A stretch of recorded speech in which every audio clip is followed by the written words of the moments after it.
conduct the videos and achievements of Rajiv Gandhi and his foreign policy.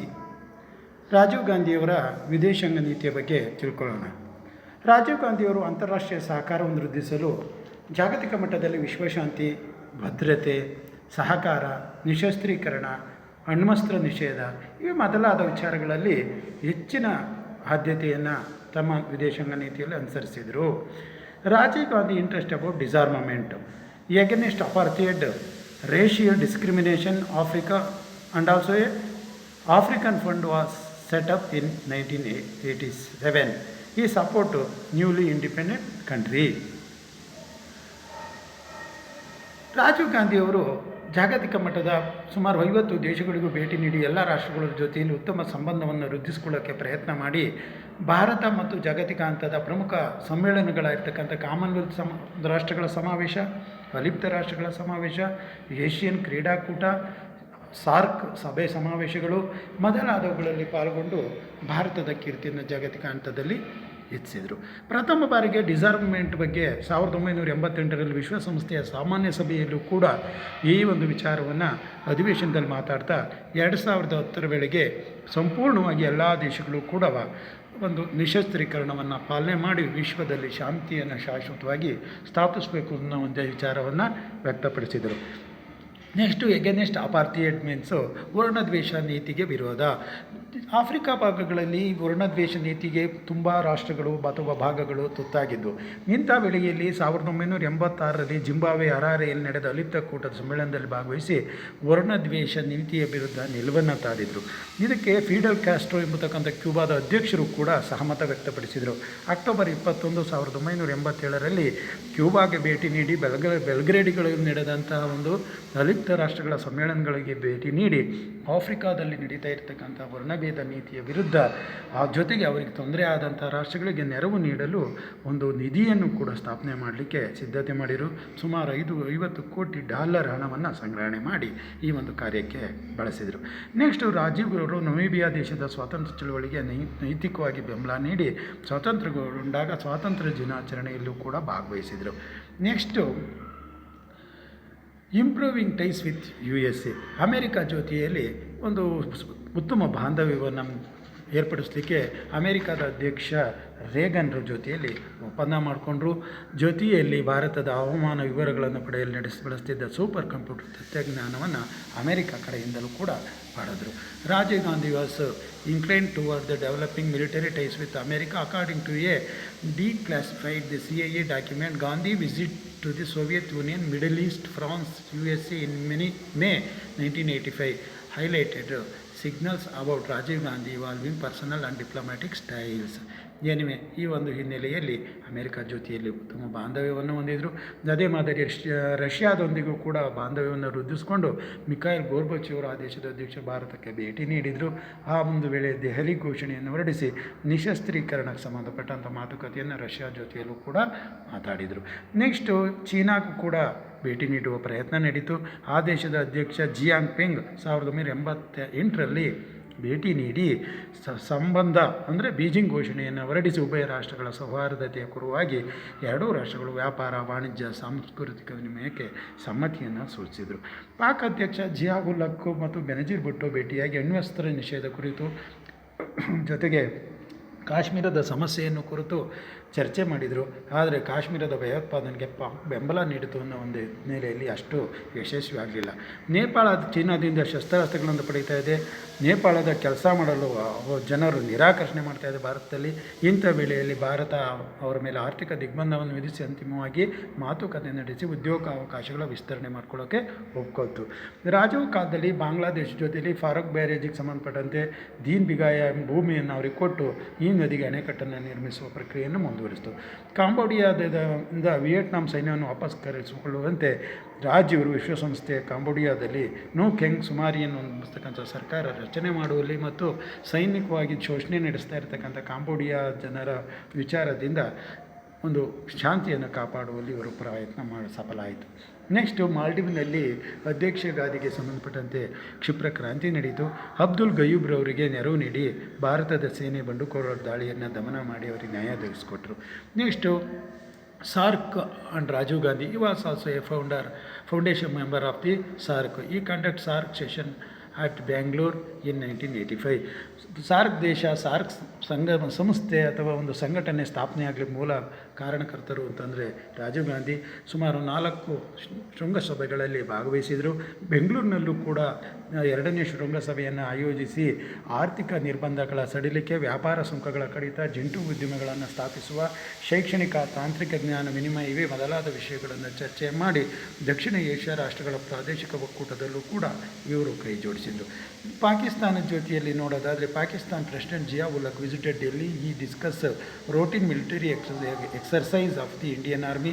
On the before of Rajasthan, Punjab, Rajiv Gandhi visited Islamabad in 1988, meeting the Benazir Bhutto reaffirmed the 1972 Shimla agreement. 1972ರಲ್ಲಾದಂಥ ಶಿಮ್ಲಾದ ಮಾತುಕತೆಯ ಮುಖ್ಯಾಂಶಗಳನ್ನು ಪುನಃ ನಾವು ಪುನರುಚ್ಚಾರ ಮಾಡಿ ಎರಡೂ ದೇಶಗಳ ನಡುವೆ ಸಂಬಂಧವನ್ನು ಅಥವಾ ಶಾಂತಿಯುತ ವಾತಾವರಣವನ್ನು ಏರ್ಪಡಿಸ್ಕೊಳ್ಬೇಕು ಅಂತೇಳಿ ರಾಜೀವ್ ಗಾಂಧಿಯವರು 1988ರಲ್ಲಿ ಮಾತುಕತೆಯನ್ನು ವಿಸಿಟ್ ಮಾಡಿ ನಡೆಸಿದರು. ಏನಿವೆ ನೆಕ್ಸ್ಟು ಭಾರತ ಮತ್ತು Sri Lanka. Intervention in Sri Lankan civil war. The history of the civil war in Sri Lanka goes back. Chola king at the 1940 were the British occupation left in 1947. The Ceylon Citizenship Act caused over the 7 lakh Tamilians to have citizenship. Some 3 lakh Tamilians were deported back to India.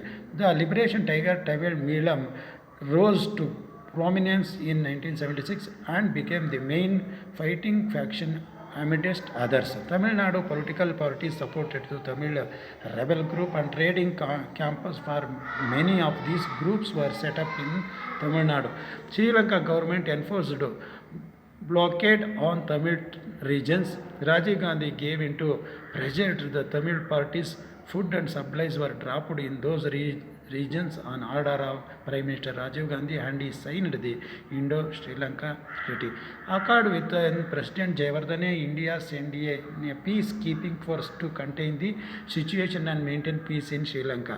The Tigers respond brutally by stabbing burning tires to the necks of some para commanders, effectively killing them. This prompted India and disarmed the Tigers by force. In 1989, President Ranjit Premadas came to power, which further intensified the war in Sri Lanka. He was supplying arms and support to the LTTE in their against the IPKF, Indian Peacekeeping Force.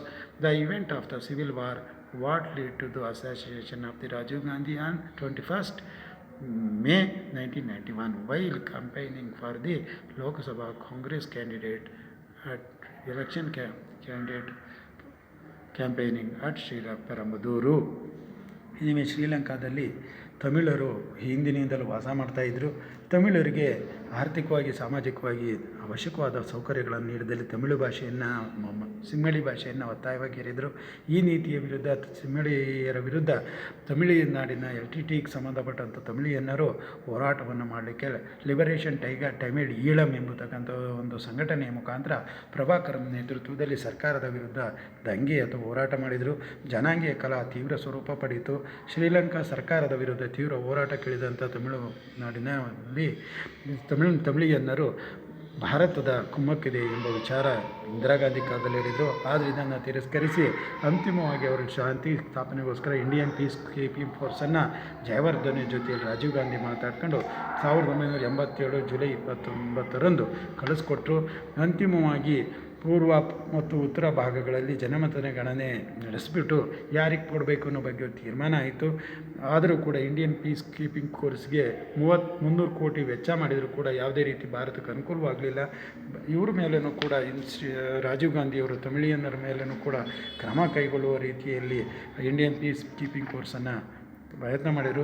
ಶ್ರೀಲಂಕದವರು ಕೂಡ ಈ ಸೇನೆ ಬಂದಿರೋದನ್ನು ಸಹಿಸಲಿಲ್ಲ. ಜಯವರ್ಧನೆ ಅಧಿಕಾರಕ್ಕೆ ಬಂದ ನಂತರದಲ್ಲಿ ಪ್ರೇಮದಾಸರು ಇದನ್ನು ಹಿಂದಕ್ಕೆ ತೆಗೆದುಕೊಳ್ಳುವಿರಿ ಅಂತೇಳಿ ಹೇಳಿದರು.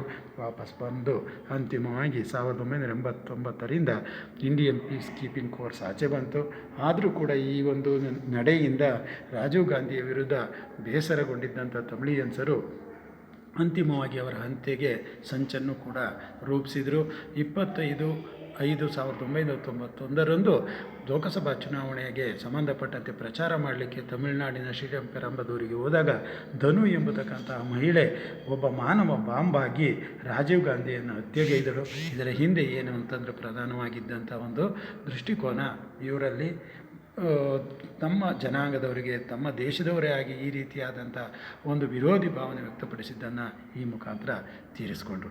ನೆಕ್ಸ್ಟು ರಾಜೀವ್ ಗಾಂಧಿ ಬಗ್ಗೆ ಬೋಫೋರ್ ಸ್ಕ್ಯಾಂಡಲ್ ಇತ್ತು. V P Singh finance minister uncovered what is became known as the Bofors scandal which involved the Swedish army company Bofors through the Italian businessmen and Gandhi family associate Otto Quattrocchi in rare for Indian contracts. Upon discovering the scandal, Singh was dismissed from the office and resigned his Congress membership.